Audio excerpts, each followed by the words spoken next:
thank you all so much for being here today. To say the least, I'm honored that I have the chance here to stand here, share my story. First, I guess I'd like to thank the Emvale and Canterbury Community Association for having me here today. I'm going to be quite frank with you, this is my first public speaking engagement. I did a lot of media and I didn't have a lot of eyes staring at me, so bear with me for the nerves. But yeah, honestly, this is something obviously very dear to my heart, and it's affecting people across Canada right now, so it's something we need to be talking about. So, I guess just to kind of jump into it, in November of 2016, I almost became a statistic. I almost became one of the 2,816 people across Canada that died by opioid-related overdoses. That number is expected to grow until 3,000 this year, and to put that into perspective, that's 8 people a day. 8 people who live and breathe the same air that we do, 8 people that have families, communities around them that are now grieving their loss for the rest of their life. So to begin, before we understand my story, I'd like to walk you. So to lose everyone and everything around you, to lose the security of having a roof over your head, to lose the security of having a family that's there for you, and to have memories that are burned into your mind and that dance in the, like nightmares on repeat. Imagine being buried by so much debt and stress that your life feels like an insurmountable hole to which you are condemned. Now that, my friends, is a glimmer inside of what an addiction feels like, and I know that because I lived it for 3 years. So how does it all begin? How does a 19-year-old who graduated with honors from high school, who grew up in the small town of Richmond, end up overdosing in a downtown apartment by herself? And again, to understand this, we need to go back 4 years prior. So when I started high school, I was in grade 9, and I was your typical quiet kid from a dysfunctional family. A single mom trying to raise 3 kids who all had their own mental health needs. It was around this time that I feel like I truly started to slip through the cracks, and each day became a battlefield. Each day was, hold on one sec. Sorry, it's nerves. So yeah, each day was a battlefield. Each day I was being bombarded with hurtful words and taunts that followed me home on social media, and it got to the point where I needed an escape. So I found my negative coping mechanisms, and one of those became marijuana. February 16th of 2014, my mother kicked me out of my house because she told me she would not have a user living there. On that day, I packed my bags and headed to the downtown of Ottawa, where I found myself in a homeless shelter. And a week later, I was kicked out for having marijuana in my possession in the middle of the night. So I spent the night in Forest. So this saga of events continued to unfold, and eventually I did find my way to MDMA and Molly, eventually to cocaine and other amphetamines. I began binge drinking, and shortly after that, I was introduced by coworkers to opioids. That quickly became my drug of choice. This constant state of intoxication and being out of control left me vulnerable to bad experiences, which added to my pain and social isolation. I continued this path for about 3 years, and even ended up dropping out of high school at one point because I was unable to cope. 2 years and 10 months after I left home, my downward spiral came to a crashing halt.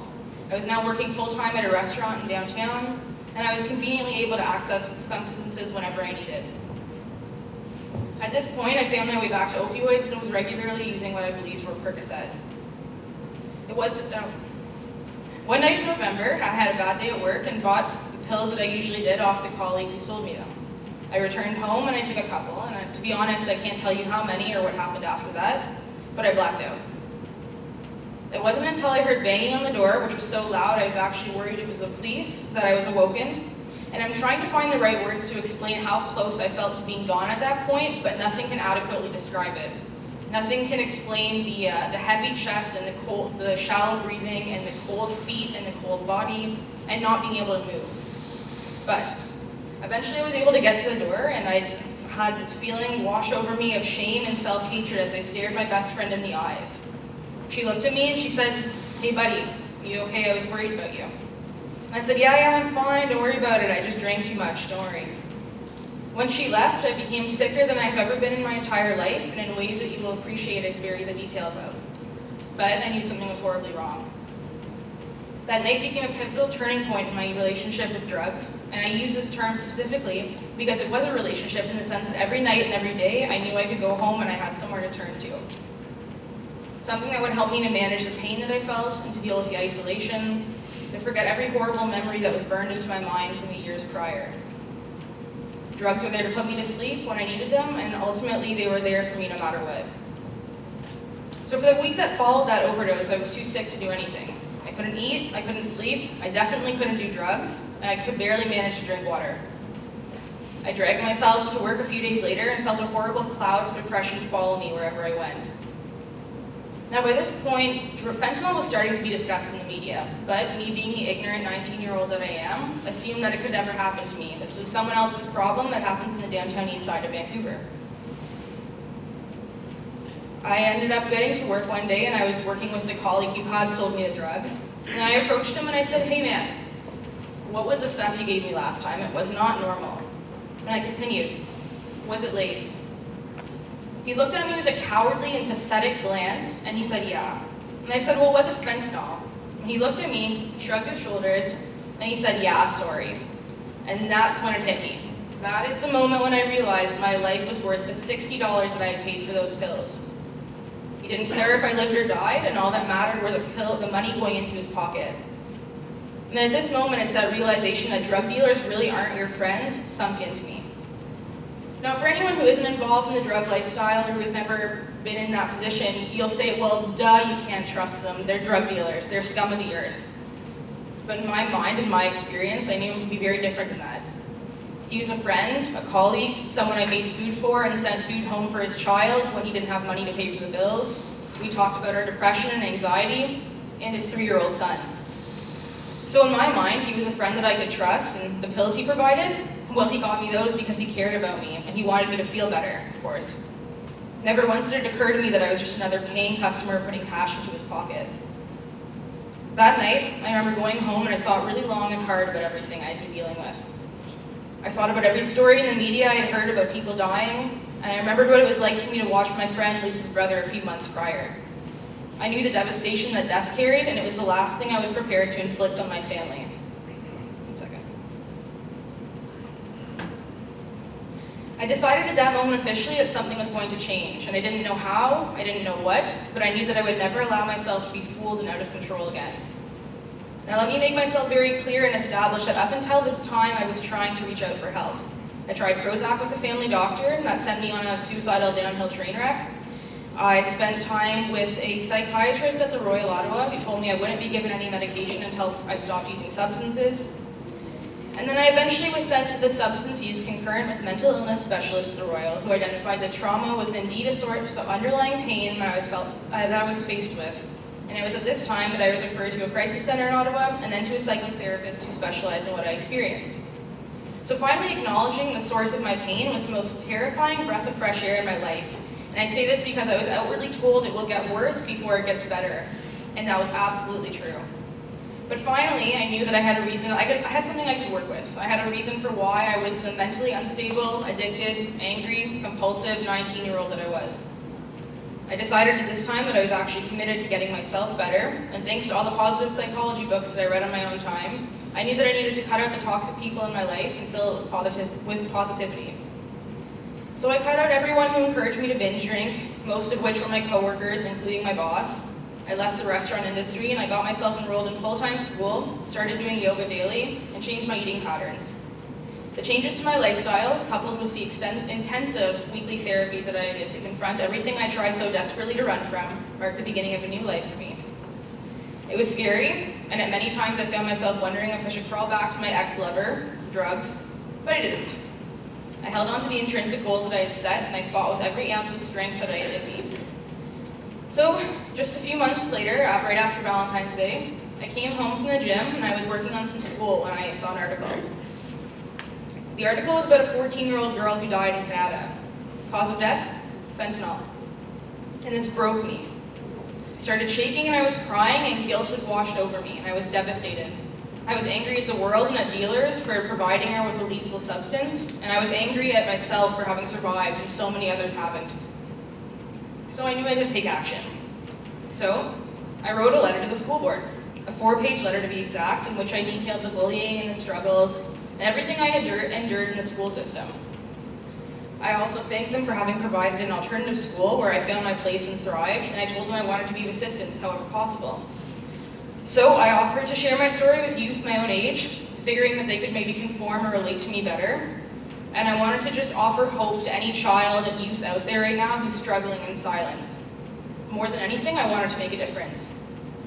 But I was brushed off. I was told to contact a third-party organization and wait until September until anything could get started. But guess what? Life does not wait. Summer is a time to party hard, and summer is a time to push your limits, and I knew that more than anyone. So I figured it was my time to take action. So a few weeks later, I found this Via 150 pass, which would allow me to travel Canada for $150 for a month. And at that point, my plan started to come into action. So it was my original thought that if I could travel Canada and get an idea as to how we were collectively experiencing this opioid crisis, perhaps if I spoke to individuals who had experienced it themselves, I could start to understand why this is happening.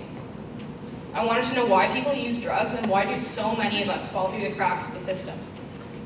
Now right now we're taking a very reactive approach to this crisis in the sense that we're basically picking up the pieces. However, I figured perhaps if we could identify underlying issues as to why Canada was struggling, we could start to develop proactive solutions to deal with it before any more lives were lost. On my tour, I visited Montreal and Halifax, Winnipeg, Edmonton, Vancouver, Victoria, back to Vancouver, and Toronto. Here I spoke with families impacted by the grief and pain of losing a child to overdose, and spoke with leading fentanyl experts, advocates, and volunteered in the downtown east side of Vancouver. Now, I could go on for another hour and a half to discuss everything I learned and everything I saw, but to save you from those rambles and to respect the time limit that I do have, I'm going to share some of the points that I learned with you. So to begin, mental illness and pain are very much comorbid with addiction. So by this I mean that when someone is hooked in the cycle of flirting with death by using mind-altering drugs, there's often an underlying cause. This cause could be undiagnosed or untreated mental illness. It could be trauma, pain, poverty, homelessness, social isolation, you name it. Many other circumstances. But a common denominator that was very prevalent across Canada was this pain. So when you think about it, it makes sense, because it's very easy to look for an external source of relief when your mind and your life feel like a battlefield and your home offers no sanctuary of hope. So for some of us, that might be retail therapy, might be a couple glasses of wine or a bottle at the end of the night. For others, we might bury ourselves in work, or we might work out daily at the gym for a few hours. But for those like myself, it was pills and drinks and lines and whatever I could get my hands on. Anything that would forget the world. Now I think this is really big, because this really drives home the point that if we can understand that addiction is derived from suffering, we need to address the fact that we have to address those who are afflicted with it by compassion and empathy, rather than judgment and criminalization. Furthermore, the stigmas that are embedded in society are actually preventing people from being able to get the help they need. Out east, I met a woman who lost her son because he was self-medicating his schizophrenia with opioids. He refused to accept the psychiatric diagnosis because he felt like it was a lifelong sentence for which he would be condemned. For others, like myself, the stigmas that we faced while trying to access help in the healthcare system were so shameful that we did not want to reach out again and instead chose to suffer in silence. Now I feel like the terminology that people use when trying to describe people addicted to substances, such as addicts and junkies, are so stigmatizing that they themselves instill a bias. I like to make the reference to the way that we address eating disorders versus substance use disorder in our treatment system. When a doctor has someone with bulimia in front of them, they say they have an eating disorder, they do not abuse foods. In the case of substance use disorder, we are told that we abuse drugs. This simple connotation of abuse sends an implicit bias of wrong or bad. And for that is exactly what I'm talking about the stigmas that we have embedded in society in all aspects. So my lesson here is people first terminology. I was not an addict and I am not an addict. I am a person suffering from addiction. And third, as many of us in this room know, our system right now is broken and fragmented. There's a lack of treatment services and beds across Canada, and that exists right here in our own province. I heard right now the average wait time can range from 1 to 6 to 8 months just to get into residential publicly funded treatment care. There's an immense lack of continuum of care which is necessary to rebuild a life after addiction. If someone goes to detox so by this I mean that if someone goes to detox for 7 days and gets out without no continued follow-up support, their chance of overdose is immense. Now this is because they are now out of institutional life, they are faced with the same circumstances that prevailed their addiction in the first place, and their tolerance has skyrocketed. So, if they try and use their normal dose of drugs, their bodies are not ready to process it. I believe this means that we should be providing people with long-term care, be it in or outpatient, whatever their needs are. We should not be living in a world, and especially in Canada, where we have a two-tiered healthcare system. The fact that the size of your wallet and the size of your bank account will determine what the quality of care that you determine is not right morally, is unacceptable, and should not be permitted in our country. To give an example, there are some phenomenal private treatment centres across Canada with open beds at this moment that cost about $600 a day to get into. Now for some of us, that could be rent. There is no way I could have afforded that, and I think many people in this room will agree that it's not fair that we live in a world where the quality of treatment you get, once again, is determined by how much money you have. In a country like Canada, where we are all human beings under the eyes of the law, it is not right that financial discrimination and socioeconomic resources are preventative from people accessing the help that they need for themselves or for their loved ones. And lastly, this lesson still haunts me to this day. After spending time immersed in the grief of people across Canada, it is this crisis can affect anyone. Fentanyl has absolutely no barriers, and it does not discriminate. It does not care if you're an upper to middle class family living in suburbs with a university education, or if you are a marginalized member of society that sleeps under a bridge. It does not care where you attend school and if you are a good kid or not. It does not care what your family life is like. Fentanyl in this crisis can touch any one of us, and it has been found in nearly every drug on the Canadian black market. All it takes is one pill and one mistake. So I urge you as parents and as people, as guardians and loved ones in this room, please have conversations like this with your children. Let them know that drugs are out there, and do not be ignorant enough to assume that they would never try something. Have an emergency plan if they're in a bad situation and need to get out. Have a code word that they can text you to get them away from a party.